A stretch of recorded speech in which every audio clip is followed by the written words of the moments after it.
بسم اللہ الرحمن الرحیم۔ السلام علیکم ورحمۃ اللہ۔ محترم ناظرین، آپ سے بیوی کے تعلقات میں کچھ ایسے ایمان ہیں جن کو ہم معمولی سمجھتے ہیں جو شریعت میں سنگین جرم ہیں۔ کبھی کبھار لگتا ہے یہ بے حیائی کی باتیں ہیں، لیکن یہ بے حیائی نہیں ہے بلکہ یہ شریعت کا علم ہے جس کا ہمیں پتہ اور معلوم ہونا چاہیے کہ ہم بستری کس طرح کی جائے اور ہم بستری کا اسلام میں طریقہ کار کیا ہے۔ اسلام میں ازدواجی تعلقات کو پاکیزگی اور محبت کے ساتھ انجام دینے کا حکم دیا گیا ہے۔ جس رات مرد کا ارادہ مباشرت کرنے کا ہو تو وہ اپنی بیوی سے صبح ہی اس کا ذکر کر دے تاکہ وہ اپنے جسم کو پاک و صاف کر لے اور خود کو آراستہ کر لے۔ بیشتر اطلاع سے عورت پر بھی شوق مباشرت مستور ہو جاتا ہے تو دونوں کو مباشرت کا پورا لطف و سرور حاصل ہوتا ہے۔ اگر جماع کے وقت پیشاب کا شدید تقاضا نہ ہو تو خواہ مخواہ پیشاب نہ کریں، ورنہ وضو کا انتشار جلد ختم ہو جائے گا۔ مرد و عورت کا ہمیشہ ایک ہی بستر میں سونا ضعف بہا پیدا کرتا ہے۔ کسی غیر کے مکان میں یا کسی ایسی جگہ جہاں اچانک کسی کے آ جانے کا خوف ہو مباشرت نہ کریں۔ ایسی حالت میں لطف مباشرت حاصل نہیں ہوتا اور کمزوری پیدا ہوتی ہے۔ محترم ناظرین، کس وقت ہم بستری کرنا حرام ہے؟ نمبر 1، حالت حیض میں اپنی عورت سے ہم بستری حرام ہے۔ نیز اس حالت میں جماع جائز جاننا کفر ہے، اور اگر حرام سمجھ کر جماع کیا تو سخت گناہگار ہوا، توبہ کرے۔ نمبر 2، لواطت یعنی اپنی بیوی کی پچھلی شرمگاہ میں جماع کرنا حرام ہے۔ نمبر 3، بچے کی پیدائش کے بعد عورت کی اگلی شرمگاہ سے جو خون آتا ہے اسے نفاس کہتے ہیں۔ نفاس کی زیادہ سے زیادہ مدت 40 دن اور کم کی کوئی حد نہیں۔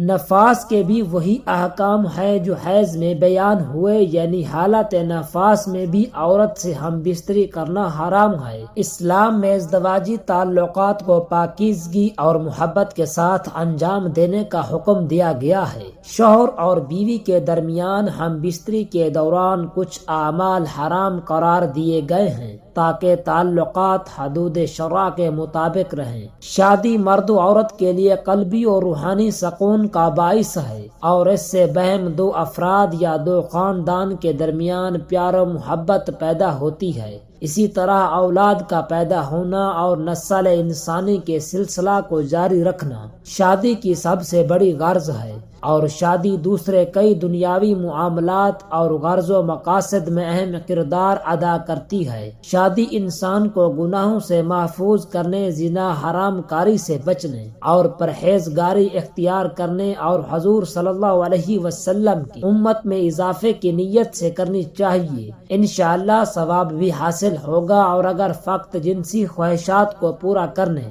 اور حصول لذت کی نیت سے شادی کی تو اس میں کوئی اجر و ثواب نہیں۔ لہذا شادی میں نیت کو پیش نظر رکھنا چاہیے، نہ کہ نیت فاسد کو۔ نبی کریم صلی اللہ علیہ وسلم نے فرمایا کہ جو مرد اور عورت اپنے ازدواجی تعلق کے بارے میں دوسروں سے بات کرتے ہیں وہ شیطان کے قریب ہوتے ہیں۔ ازدواجی تعلق کی تفصیلات کو دوسروں سے بیان کرنا یا اس پر مذاق کرنا سختی سے منع ہے، کیونکہ یہ میاں بیوی کے درمیان کے مقدس رشتے کی حرمت کے خلاف ہے۔ ہم بستری کے جائز اور حلال طریقے وہی ہیں جو فطری ہیں اور شریعت کے دائرے میں آتے ہیں۔ اسلام میں پچھلے راستے سے ہم بستری سختی سے حرام ہے، اور نبی کریم صلی اللہ علیہ وسلم نے اسے منع فرمایا ہے۔ البتہ عام طور پر کسی بھی طریقے سے ہم بستری جائز ہے جب تک کہ وہ بیوی کے لیے تکلیف دہ نہ ہو اور دونوں کی باہمی رضامندی شامل ہو۔ اسلام میں ہر کام کے لیے دعا سکھائی گئی ہے، اور ہم بستری کے وقت بھی ایک مخصوص دعا پڑھنا مستحب ہے۔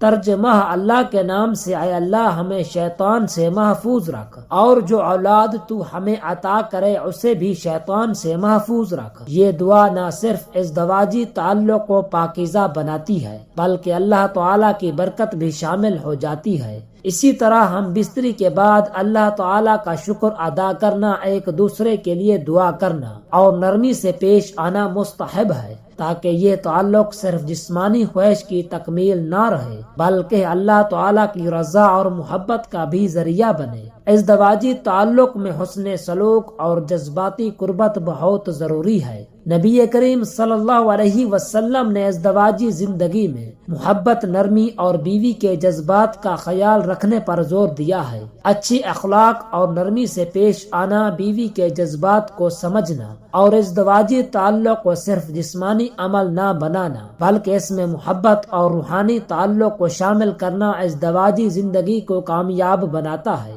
اسلام میں ہر چیز میں اعتدال کی تعلیم دی گئی ہے اور ازدواجی تعلق میں بھی اعتدال ضروری ہے۔ نہ تو اس تعلق کو عبادات اور دیگر فرائض سے غفلت کا سبب بننے دینا چاہیے اور نہ ہی ایک دوسرے کی فطری ضروریات کو نظر انداز کرنا چاہیے۔ ازدواجی تعلق میں بیوی کی طبیعت، جذبات اور جسمانی حالت کا خیال رکھنا بھی ضروری ہے تاکہ دونوں میاں بیوی کی زندگی خوشگوار اور پرسکون رہے۔ ازدواجی تعلق ایک فطری، پاکیزہ اور محبت بھرا رشتہ ہے جسے اسلام نے محبت، سکون اور رحمت کا ذریعہ قرار دیا ہے۔ اگر میاں بیوی اسلامی تعلیمات کے مطابق اس تعلق کو اپنائیں تو یہ نہ صرف ان کی دنیاوی زندگی کو خوشگوار بناتا ہے بلکہ آخرت میں بھی اجر کا سبب بنتا ہے۔ اس تعلق میں محبت، نرمی اور ایک دوسرے کے جذبات اور حقوق کا خیال رکھنا لازمی ہے تاکہ ازدواجی زندگی ایک خوشگوار اور بابرکت سفر بن جائے۔ ازدواجی تعلقات اسلام میں ایک پاکیزہ اور بابرکت عمل ہے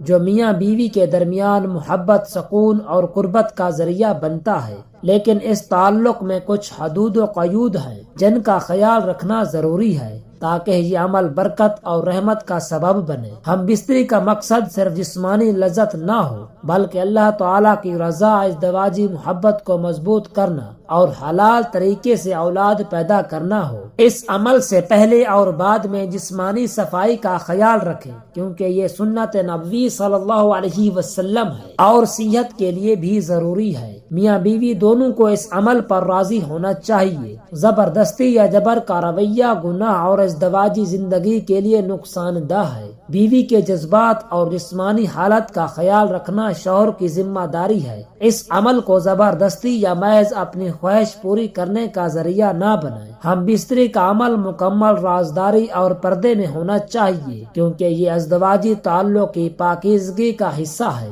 اسلام نے مخصوص ایام، حیض و نفاس اور شرم گاہ کے علاوہ کسی اور طریقے سے ہم بستری کو حرام قرار دیا ہے۔ یہ چند آداب ازدواجی زندگی کو خوشگوار بنانے میں مدد دیتے ہیں اور اللہ تعالیٰ کی رضا حاصل کرنے کا ذریعہ بنتے ہیں۔ محترم ناظرین، بیوی سے زندگی میں ایک مرتبہ صحبت کرنا قضائے واجب ہے اور حکم یہ ہے کہ عورت سے صحبت کبھی کبھی کرتا رہے۔ اس لیے کوئی حد مقرر نہیں، مگر اتنا تو ہو کہ عورت کی نظر اوروں کی طرف نہ اٹھے اور اتنا زیادہ بھی جائز نہیں کہ عورت کو نقصان پہنچے۔ حد سے زیادہ مباشرت کرنے سے مرد اور عورت دونوں کے لیے نقصان ہے۔ بالخصوص زیادہ صحبت سے مرد کی صحت پر زیادہ اثر پڑتا ہے۔ صحت کی کمزوری پھر طرح طرح کی بیماریوں کا باعث بنتی ہے۔ اکثر شہوت پرست عورتوں کے شوہر مسلسل مباشرت کی وجہ سے اپنی صحت کھو بیٹھتے ہیں اور صحت کی کمزوری کی وجہ سے جب وہ عورت کی پہلے کی طرح خواہش کی تکمیل نہیں کر پاتے